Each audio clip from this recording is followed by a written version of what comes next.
Hi, thanks for joining me today. I'm here with Mr. Kevin John of IslandJon Vodka. Thanks for chatting with me today.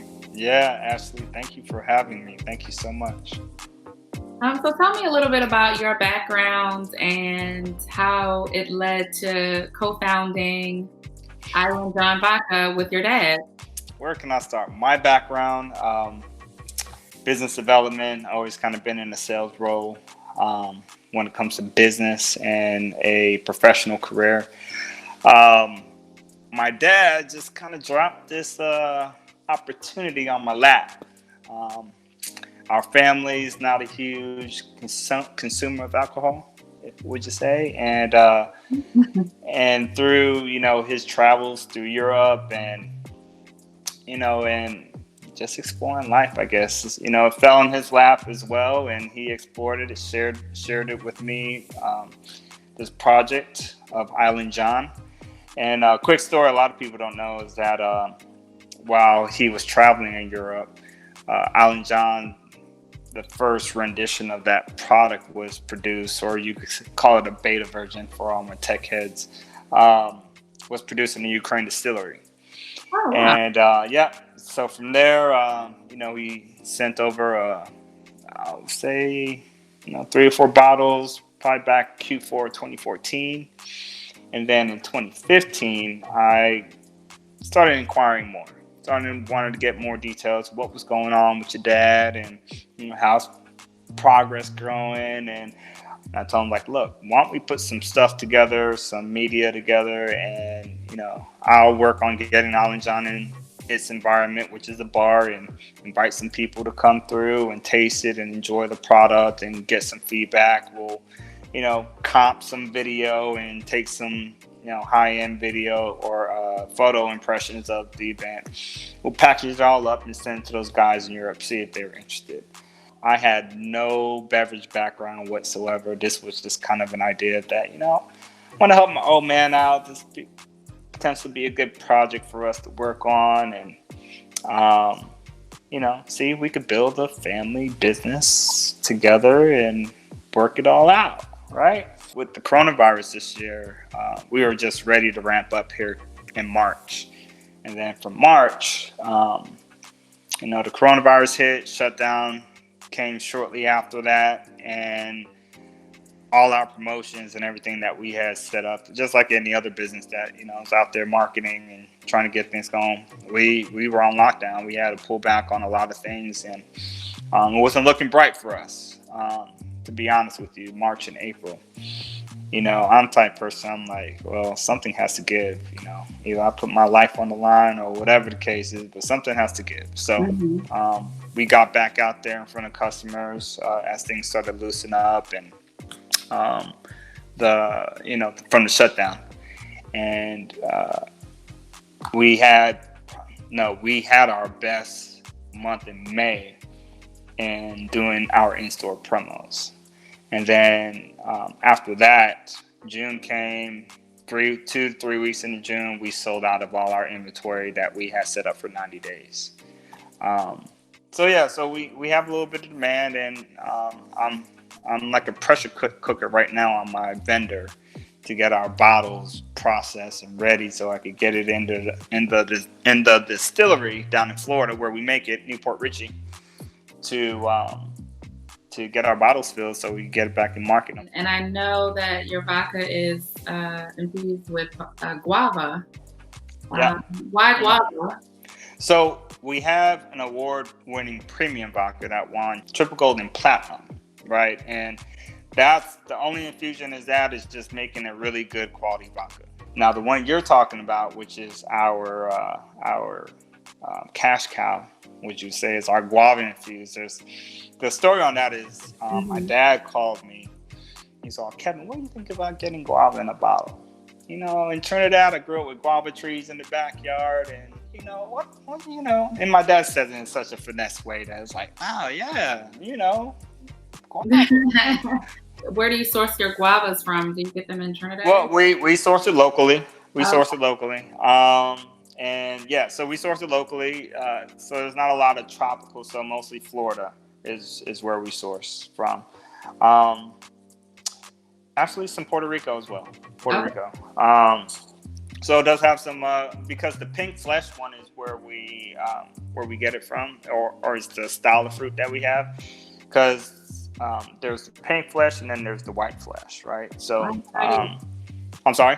I had no idea. Yeah. So there's so much about the packaging as well with IslandJon that just tells a story and also educates people about IslandJon, the Caribbean, and family. So yeah, we actually use a fresh puree of the guava fruit. It's just an 190 proof ethanol alcohol. And over about a 7-10 day period, we let it sit and kind of marinate, secrete all this oils and aromas, and do all that stuff that it needs to do, right? And over the next 3-4 days after we let it sit, we go through a cutting and filtering process. So cutting is we cut it with water, we get it and we bottle it at 80 proof.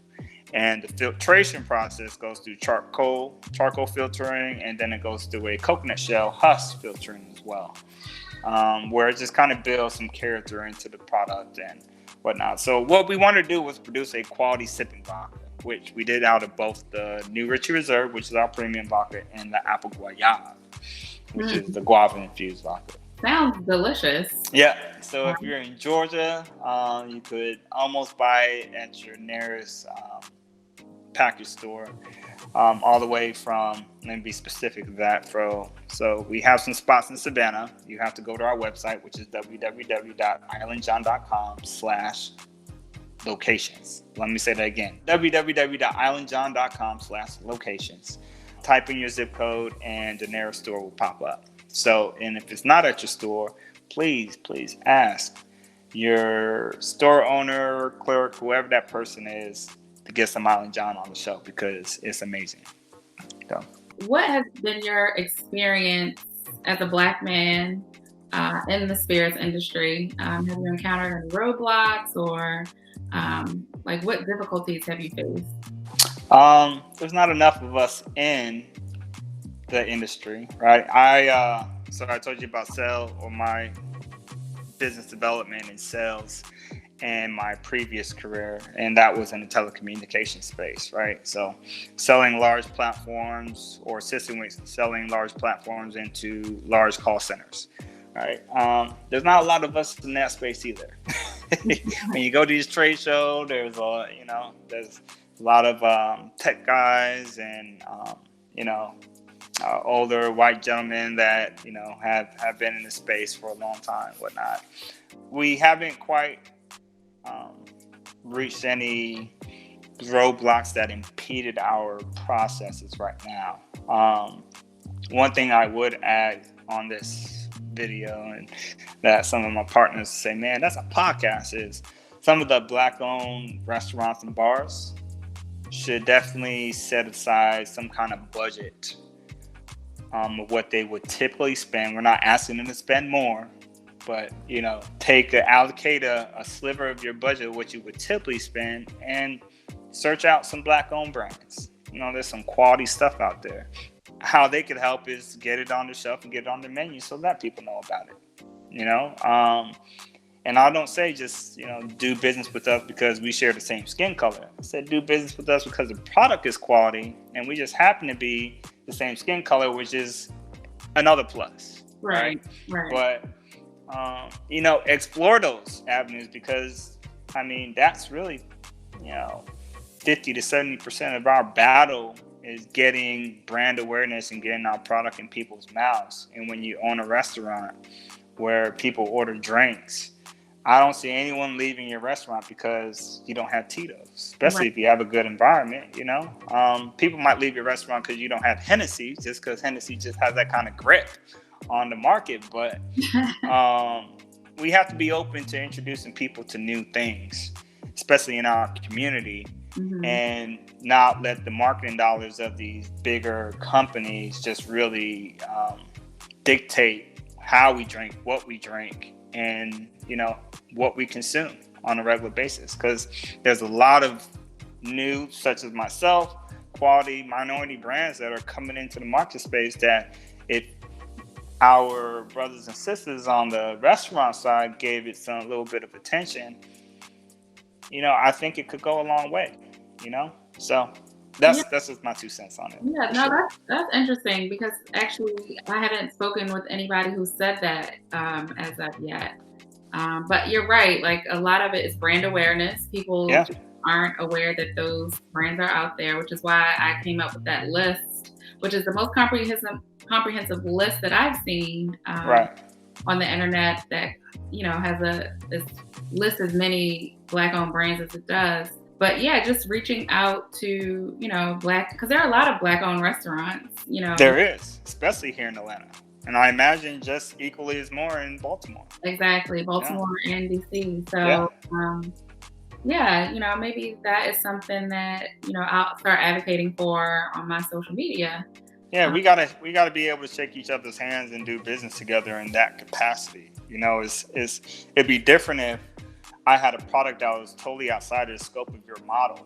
But if you have any other vodka behind your shelf, then you absolutely not entitled, but giving IslandJon a chance that is a quality product as well is, it's not a huge risk on your on your behalf. You right. just have to be willing to do it. What are some things that you do outside of work? Whether it's reading, listening to podcasts. What are your favorite books?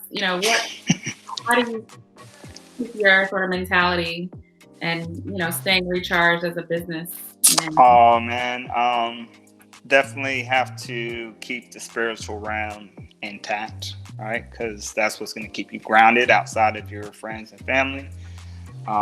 So daily devotionals, whatever that is for you. I do listen to podcasts. I try to listen to as many business podcasts, but I also listen to Church for Entrepreneurs. That's a good one. If I can't get into the word myself, Amos always keeps me on point with some good insight. How I built this, that's a good one.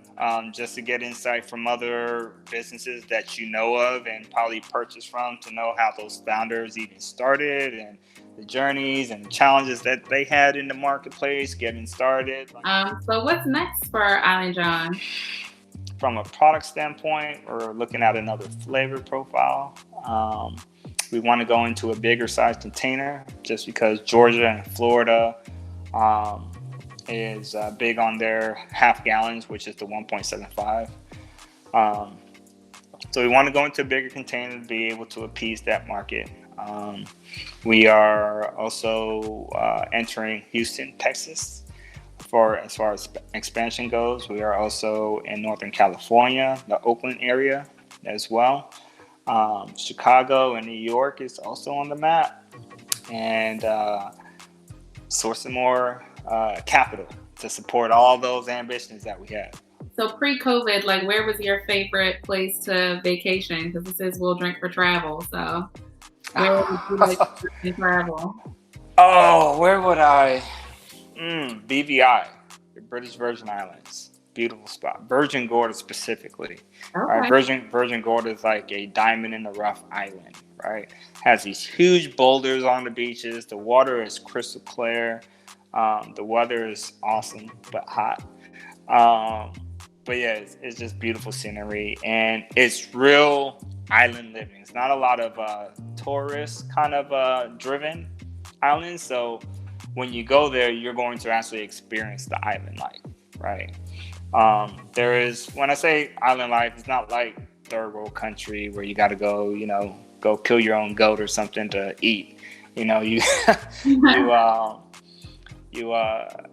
still have restaurants, and they have grocery stores and stuff like that, bars where you could enjoy yourself, but it's not heavily commercialized is the word I'm looking for. Gotcha. So yes, it's good times for sure. Awesome. I have to give it a try. I've actually never been to the British Virgin Islands. Yeah, you got to try that out. Yeah, definitely. It's not as commercialized as like St. Thomas. Gotcha. If you've been there before, it's not as commercialized as that for sure. Okay. Yeah. Cool. Well, again, thank you so much for joining me today. I really No, appreciate it. absolutely. Yeah. Thank you for having me. I appreciate it.